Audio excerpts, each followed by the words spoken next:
He had not planned to stay long. He only needed a place to sit, somewhere quiet where he would not be noticed. The hall was larger than anything he had ever seen, built for beings who carried power in their posture alone.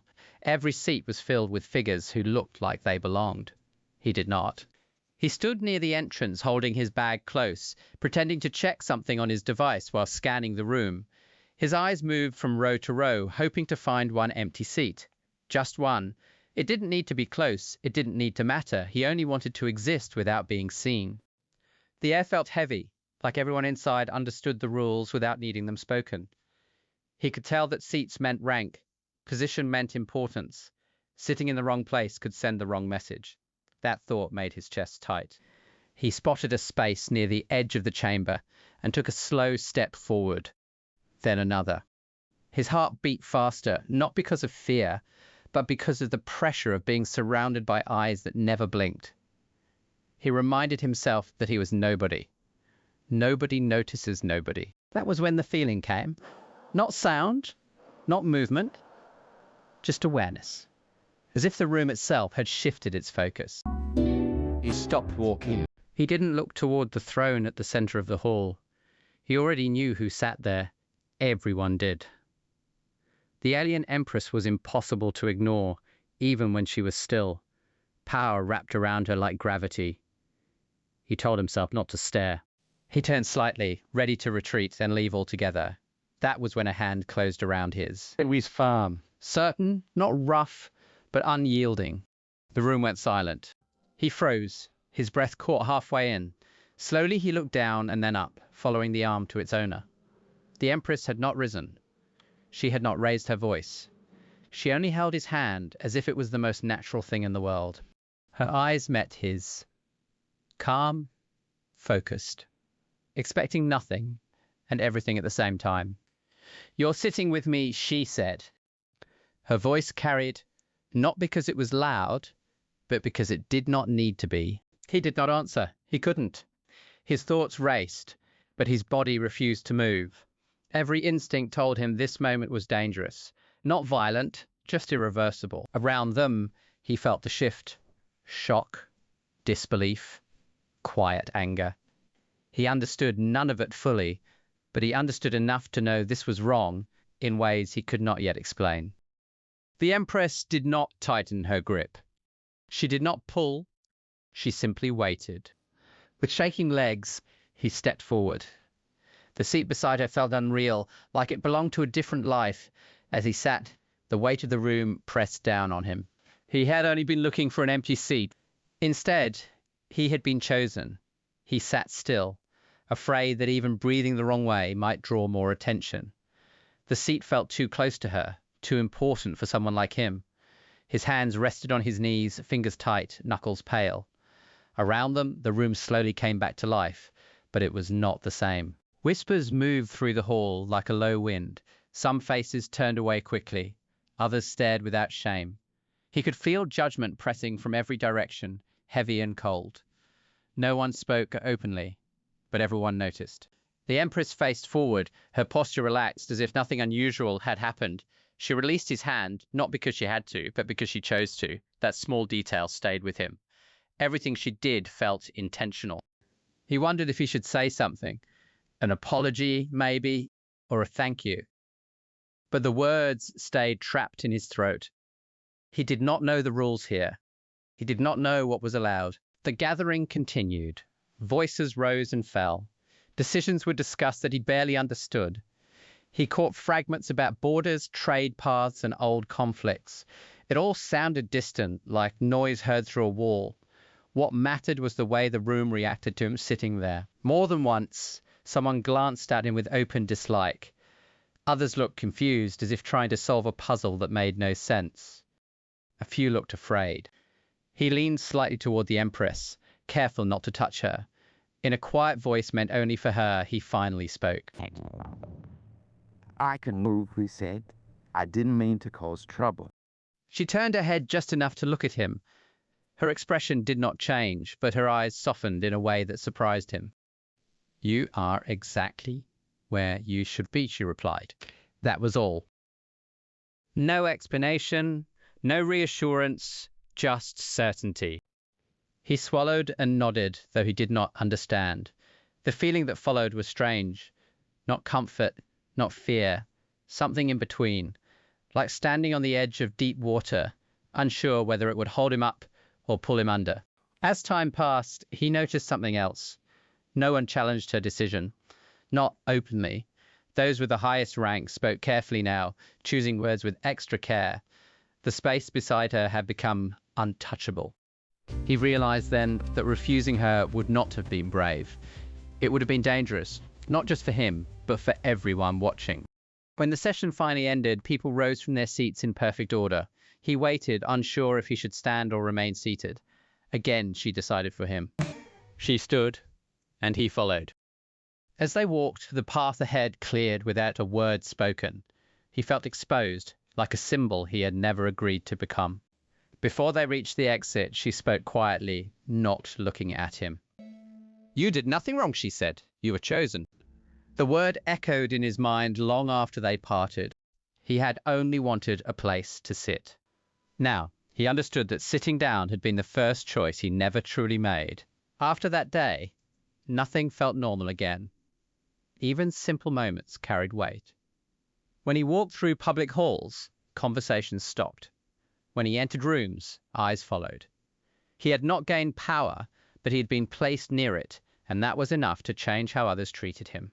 He tried to stay invisible. He kept his head down, spoke only when spoken to, and avoided drawing attention. Still, attention found him. Some watched with curiosity, others with quiet resentment. A few looked at him as if he were a mistake that had not yet been corrected. The Empress never explained herself. She never checked on him openly or offered protection in words. But he noticed things. Doors opened more easily. Guards stepped aside without being told. No one touched him. No one questioned his presence. Once during a smaller meeting, a high-ranking figure spoke sharply to him, questioning why a human was allowed so close to the throne. The room went still. Before he could respond, the Empress raised one finger. Not high, not dramatic, just enough. The speaker stopped mid-sentence and bowed. No apology was spoken, but the message was clear. That moment stayed with him more than any kind word could have. Power did not need to shout. It only needed to be seen once. Later, when they were alone in a quiet passage, he finally asked the question that had been building inside him. Why me? She walked beside him at an easy pace, her hands folded behind her back. For a long moment she said nothing. He wondered if he had crossed a line. "You are observant," she said at last. "You listen more than you speak." "That doesn't make me important," he replied. She agrees. It makes you honest. He didn't know how to respond to that. He had never thought of himself that way. He had always believed that honesty was simply what people did when they had nothing to hide. She stopped walking and turned to face him. For the first time, he saw something beyond authority in her eyes. Weariness, patience, a quiet burden. Space is full of boys. Uh-oh. Timer's here.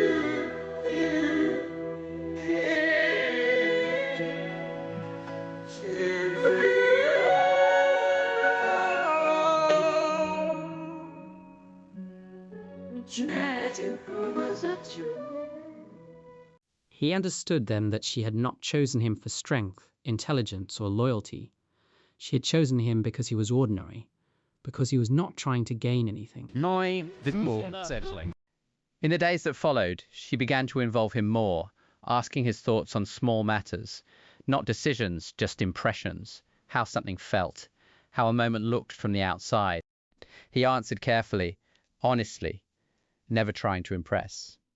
He spoke as himself.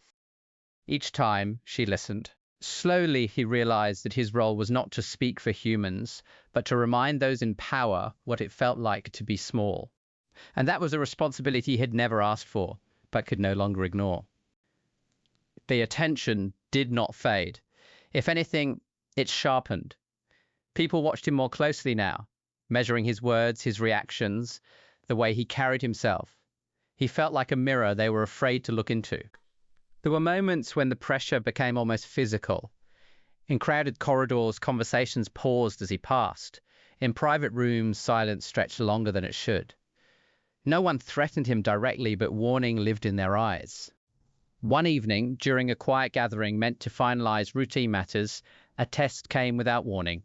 A proposal was placed on the table that would have shifted resources away from distant settlements. It sounded efficient, clean, logical. He listened as others spoke in favor of it, using calm words to describe difficult outcomes. Losses were called necessary. People were reduced to numbers. Rhea. The Empress turned to him.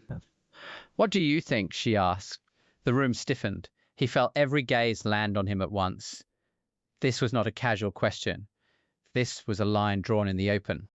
He hesitated. Speaking honestly could cost him whatever safety he had. Staying silent would be easier. But he remembered why she had chosen him. "I think it sounds neat on paper," he said slowly, "but I think it forgets what it feels like to be the one moved, not the one deciding." The words hung in the air. No accusations, no drama, just truth. Some faces hardened, others looked away. The Empress nodded once. "That is enough," she said. The proposal was set aside. Afterward, as the room cleared, he felt the shift immediately. The quiet approval he once sensed was gone. Something colder had taken its place. He had not broken a rule, but he had revealed himself. Later that night, a message arrived requesting a private meeting.